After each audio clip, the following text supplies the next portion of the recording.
The Cannon. Yeah. Can't forget the homie Tyler Woods. Tom Hardy.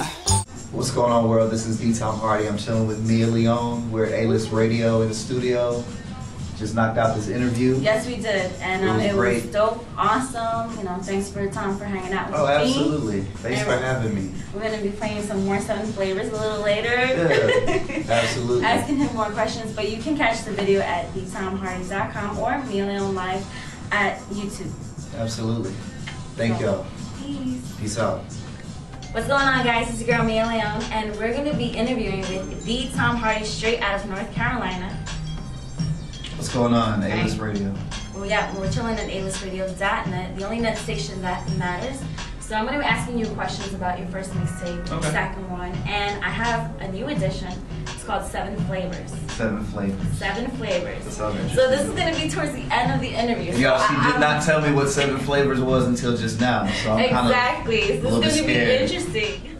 You're from North Carolina. Everybody knows that born and raised, right? And everybody knows that you're signed to Ninth Wonder's the Academy label. I am. Alright, so how is it working with Ninth Wonder?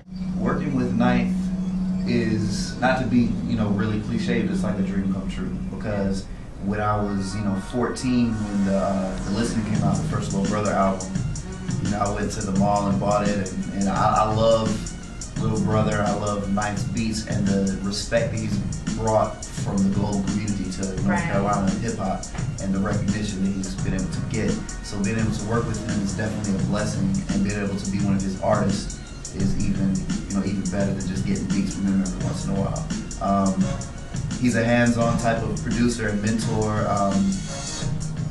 He lets me know what I need to be doing better, what I'm doing right, and it's really a basic type setup. Like he's a very good person, and he's very dedicated to helping young talent in our state get on, and he's doing a great job doing that so far. He definitely has. Yeah. If you weren't signed with Ninth Wonder's label, do you think that you would have so much? I mean, you have a buzz around you.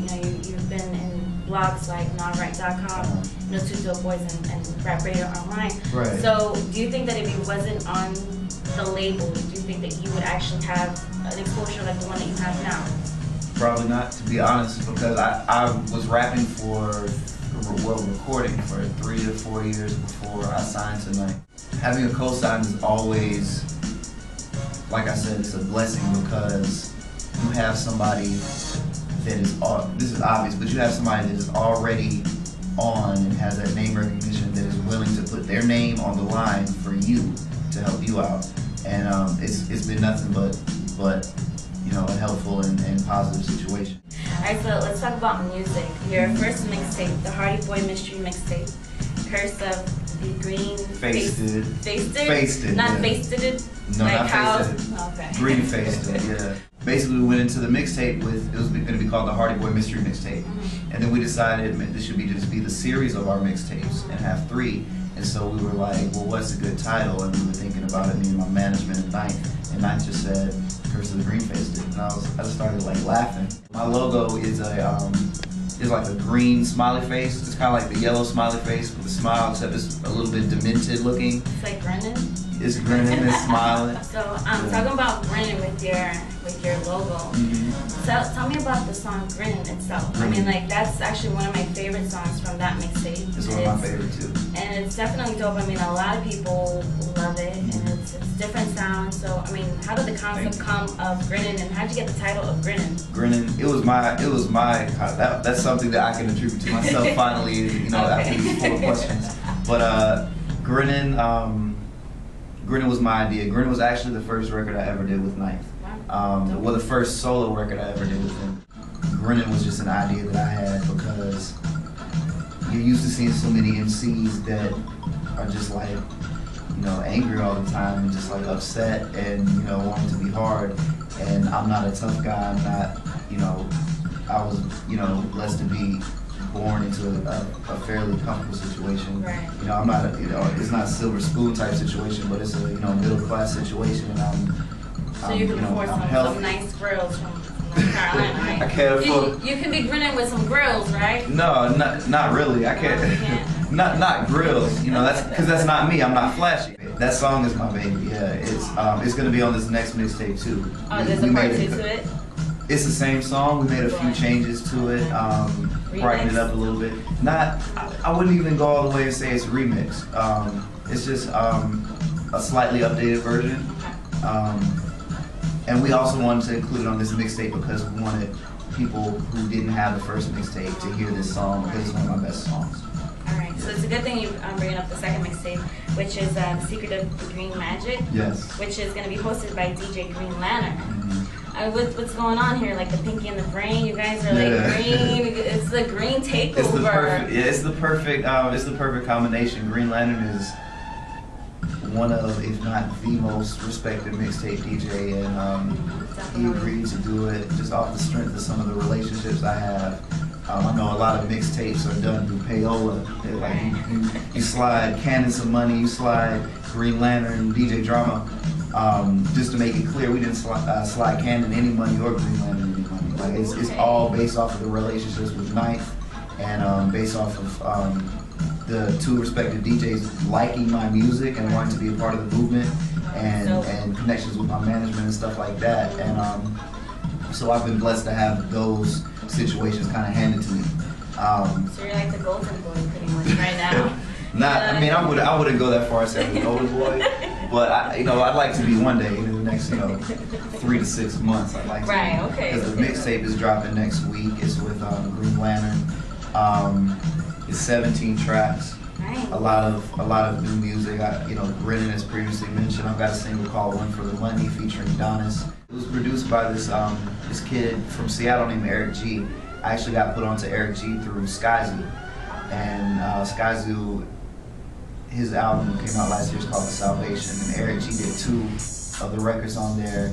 He was one of the only unknown producers on that album. Yeah. Just Blaze was on there, Ninth was on there, countless other knots, countless other people, man. And Eric G was good enough on the beats where he made The Salvation. And so I reached out to Eric and got some beats from him, and he made 2 of the standouts on my mixtape. One for the Money is just really a fun record. Like, it's all punchlines, and the beat is really different, and it's trippy, and it's got xylophones in it and stuff. So it's a cool record. I think that everybody watching this right now should go on Google and look for One for the Money. D-Time already featured Donis, and check it out for yourself, because I think that once you hear it, you'll enjoy it. It's a fun record. Besides working with what are some of the other producers that you worked with in the second mixtape? Vitamin D from Seattle did a record we have called Fresh and Fly, and you're gonna get fancy, huh? Yeah, I'm hair done, nails done, everything did. Okay. So that's one of the records on there. He did that, Vitamin D. I've got my crew from North Carolina. It's called the Bangies. It's made up of 4 of my best friends, and they're all very talented musicians, and they've gotten into making beats over the last 2, 3, 4 years. And they did a couple records on the first one, but they have a lot more looks on this one. They have 4. Ninth, of course, I've got a record from Crisis, from E. Jones. They're both part of Ninth's production team called the Soul Council, and they're extremely gifted producers. And other than that, I've got No from The Cunning Linguist, who's one of my personal favorite producers. His sound, I feel like, matches what I want to be making, and he did a record. And I've got some lesser known people as well. There's a really gifted guy named Third Letter C from New York. He did one of the records. It's called Gibraltar Rock, as featuring Slim Calhoun from the Dungeon Family.